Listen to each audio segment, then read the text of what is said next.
Let me ask you, and let me get you and Rhonda to talk to this issue. Are there differences in terms of small business in a rural setting like Monroe County versus a more urban or suburban center, emphasis like in Knox County? What are the differences in what you're hearing from business people there as opposed to what Rhonda might be hearing here in Knoxville? Or are there any?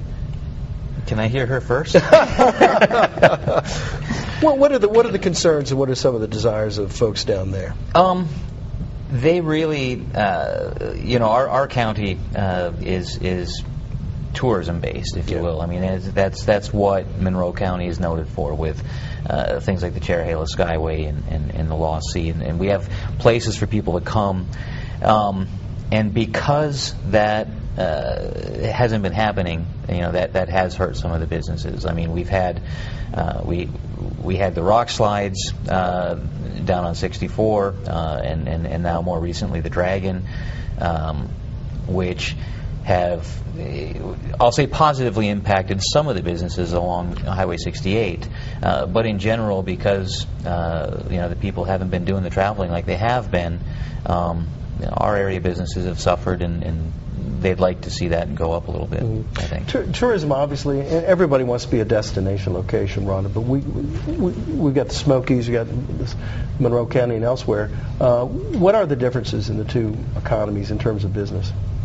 Well, I think in results are in regards to small businesses, I think, in a more rural setting, you don't have the same market base. It's a much larger base in a metropolitan area than it is in a smaller area. But I think there's benefits to being in that smaller area as well, because you have the ability. That's your customers. That's your clientele. That's your base and who you're working with.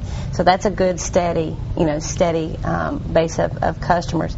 I think differences in the economy, if you look at the Knoxville area, and we include both, Harriman and Monroe County in our area, it's a regional economy, and we're very fortunate that we have a lot of things, including, the Oak Ridge National Laboratory or TVA, or the tourism aspects for the Cherryhala or Smoky Mountains, along with your private sector companies. When you put the private sector and corporations into that makes the East Tennessee a really diverse economy, and I think that helps us all out in a lot of ways.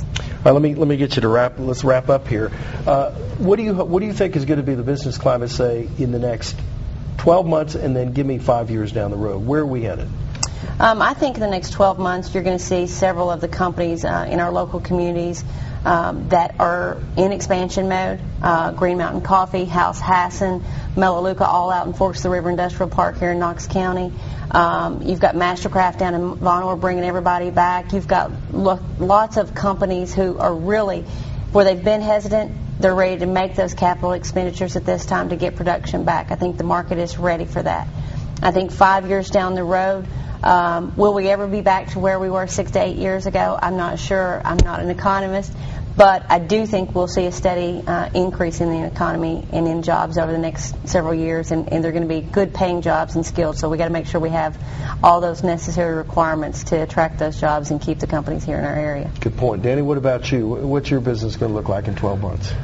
Well, I think it's going to, by the way the first quarter's looked, I think the rest of the year it's going to, keep being on the rise and, going steady and being probably, one of maybe the best years we've had. Of course, we're only in our 6th year, but, I see it optimistically.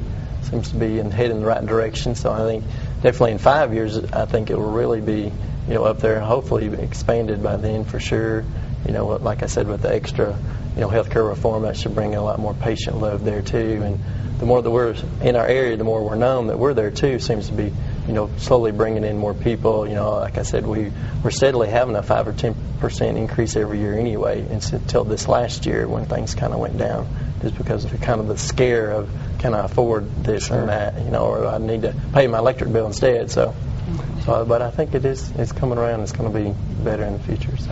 Well, Mayor, what about you? Give it to me from your personal perspective and your mayor's. In my personal business, we are changing the way that we're doing business. We're focusing on a few different products in our business that have a little higher profit margin. As I said earlier, the recession it hasn't really affected us like it has some businesses and some businessmen that I've talked to. But in looking into the future, for my personal business, there are some things that we can't control. we've been hit with workman's comp has increased. The unemployment has increased. Liability has increased. So has the minimum wage has increased. Those things, if they keep increasing like they are, I think it's going to make it a little harder on us. You may see some small businesses have to raise their prices or lay off some people to stay in business. But those are the things that we can't control. The things that we can control, we're going to focus on higher profit margins. With the city, we're going to be a smarter city. We're going to do business a smart way. We're going to try our best not to lay anybody off. We're going to market our city better than we have in a long time. We're going to use billboards. We're going to try to start running our city like you would run a small business, and we're going to market it. We're trying to get a full-time overseer in our government. Right now, we don't have a full-time mayor or a full-time city manager. We're trying to go in that direction so that we can manage our business better.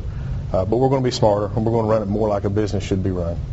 William, you get the final word. I'm hearing a lot of optimism here, particularly over the 12 to 5-year period, 12 months to 5-year period. Well, interestingly enough, as I was listening, we've had two positive things happen in the last month or so with Goody's reopening in Sweetwater, and actually they're using that as a test model for whether or not they want to see the success, I'll say, in the rural areas with Goody's coming back, and then Smoky Mountain Harley Davidson opened up a shop in Tellico Plains right along the Cherahela Skyway. So, in the midst of all of this, that has seemed to be, I'll say, not so positive. Those two things within a month's time is huge, and our involvement with the county government and with economic development, we have things out there that are this close to coming into Monroe County, to provide jobs and provide support for the smaller businesses. And that's one of the things one of the messages that I've been trying to get out to the people in Monroe.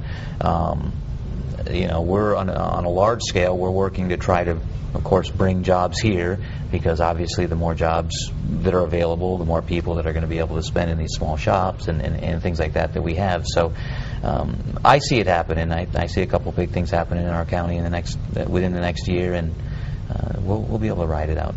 Great. Well, thanks to all of you, and thank you for watching.